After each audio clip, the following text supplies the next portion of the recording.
ये किसी फिल्म की शूटिंग नहीं बल्कि गाजीपुर बॉर्डर का दृश्य है। जी हाँ, वही गाजीपुर बॉर्डर जहां से किसान दिल्ली कूच कर सकते हैं। तो किसानों को देश की राजधानी में जाने से रोकने के लिए यहाँ सारे इंतजाम किए जा रहे हैं, जिसमें पुलों पर गाड़ियां खड़ी करना हो, कीले और बैरिकेड्स की दीवार लगाना हो या फिर आंसू गैस का इंतजाम। हर वो प्रयास किया जा रहा है जिसमें किसान संगठन दिल्ली में प्रवेश न कर पाए। आखिर क्यों किसान संगठनों को फिर से एक बार दिल्ली कूच करना पड़ रहा है? आखिर पिछले बार करीब 378 दिन तक चले आंदोलन में किसानों का मुद्दा सरकार के कानों तक क्यों नहीं पहुंचा? आखिर ऐसी क्या मांगे हैं जिनको लेकर किसान संगठन और सरकार आमने सामने? तो दिल्ली चलो विरोध मार्च, जिसको किसान आंदोलन 2.0 भी कहा जा रहा है, इसमें किसानों की 12 प्रमुख मांगे हैं जिनको लेकर दोनों तरफ से सिर्फ प्रयास हो रहे हैं, लेकिन परिणाम निकलकर सामने नहीं आ रहे हैं। सभी फसलों के लिए MSP की गारंटी वाला कानून, किसानों और मजदूरों की संपूर्ण कर्ज माफी, देश भर में भूमि अधिग्रहण कानून 2013 को फिर से लागू करे, किसानों से लिखित सहमति सुनिश्चित और कलेक्टर दर से 4 गुना मुआवजा,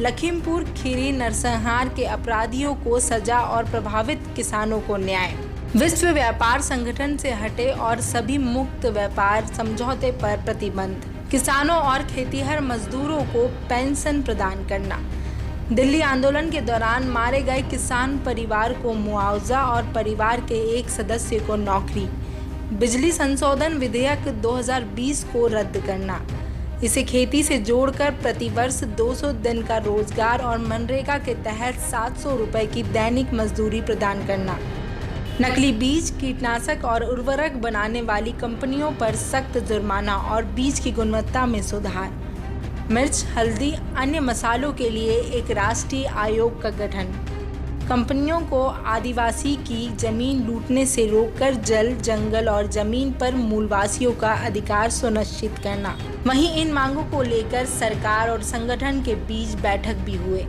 जिसके बाद किसान नेता सरवन सिंह पंडेर ने बताया कि इस मीटिंग में क्या निर्णय निकलकर सामने आया।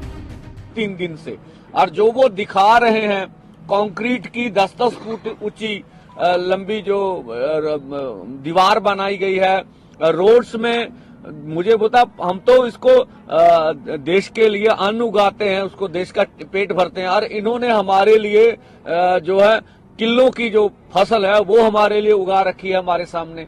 हमने तो मंत्री महोदय से कहा, आपने महाराष्ट्र में जुल्म किया, आप मध्य प्रदेश में 300 लोगों को डिटेन कर लिए, आप ये बेंगलोर से आ रहे थे ये हमारे लोग, उनकी एक और थी आगू, उसको बालों से जैसे खींचा गया, उसके सर पर चोट लगी, हम फिर आपसे वार्ता करने गए, आपने उड़ीसा में 100 किसान आ रहे से टिकटें ली हुई थी, उनको अरेस्ट कर लिया। आप इतना कुछ कर रहे हैं फिर भी हम आपसे वार्ता करने पहुंचे। क्यों पहुंचे? कि हम चाहते से मिल बैठ के इस मसले का कोई ना कोई हल हो जाए, पर हमें ना तो ये लगा, हम मंत्री महोदय पीयूष गोयल जी ऊपर कहे मैं बात करूंगा, पर कुछ लगा नहीं, उसके बाद कुछ हुआ। देखे वहां मीटिंग में बैठे बैठे हमारे ट्विटर हैंडल बंद हो गए, हम वार्ता कर रहे हैं फिर भी हमारे ट्विटर हैंडल, फिर भी हमने कहा हम दरवाजा बातचीत का खुला रखेंगे।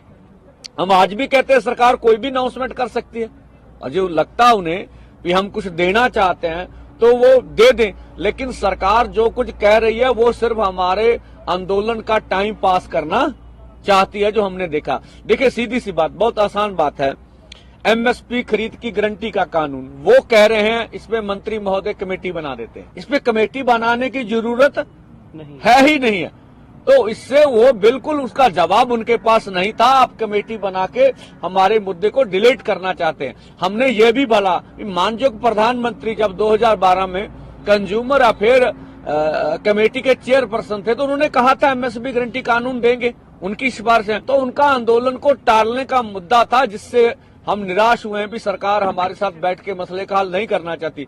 C250 के ऊपर भी उनका कोई निर्णय है।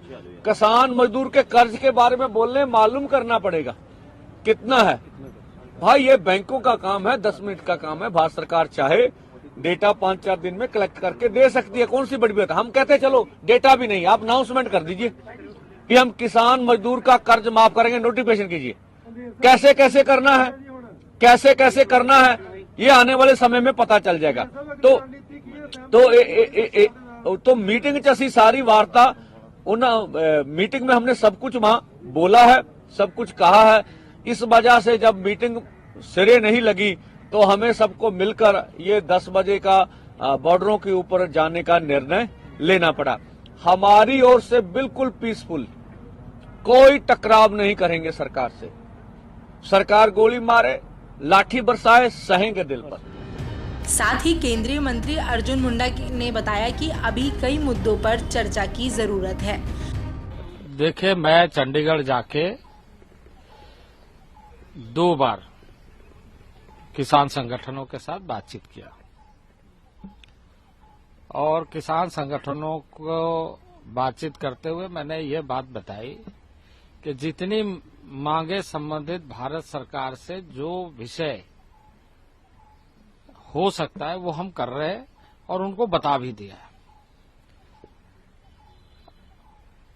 लेकिन कुछ चीजों में हमें कंसल्टेशंस करने की जरूरत पड़ेगी, क्योंकि राज्यों के साथ मिलकर के हमें इस बात पर आगे चर्चा करनी पड़ेगी। इसके लिए हमें ये सुनिश्चित करना चाहिए कि इसका रास्ता क्या क्या होगा, और उसके लिए यदि हम कोई एक फोरम ऐसा बनाए जिसमें हम लगातार चर्चा करते रहे और इसका समाधान निकालें। ये बात किसानों को समझने की जरूरत है कि किसी किसानों के हितों की रक्षा हो, भारत सरकार प्रतिबद्ध है, और उसके साथ साथ जनसामान्य को कोई कठिनाई न हो। दोनों ही बातों को जो संगठन है, किसान संगठन, उनको समझना पड़ेगा। किसानों के कूच पर आपकी क्या राय है, कमेंट बॉक्स में जरूर बताएं।